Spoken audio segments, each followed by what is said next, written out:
Hello everyone, welcome to Clear Bay TV. I'm James McKee, the football coach of the club. Today I'd like to share some tips for avoiding injuries during exercise.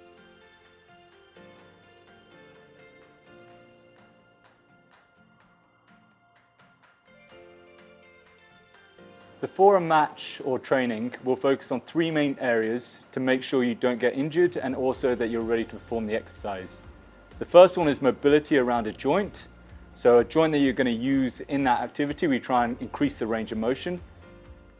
The next area is stability. So we try and stabilize mainly the trunk, but it can also be balance exercises. And the third will be some strengthening exercise to get that muscle firing and ready for the activity that you're about to do. I'll now take you through three exercises, one looking at mobility, one looking at stability, and one looking at strength and activation that I like to do before a training session or a match to make sure I'm ready and to help prevent injury. So one of my favorite exercises is to lengthen that hip flexor.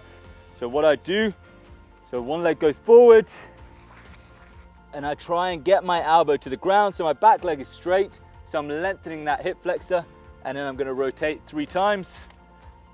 Also, I'm rotating, so I'm getting some movement in the spine and also helping to get some extension and opening up my chest. Okay, so you repeat both sides. Like I said, this is one of my favorite exercises to help lengthen and open up that hip flexor, which tends to get short from sitting long durations throughout the day.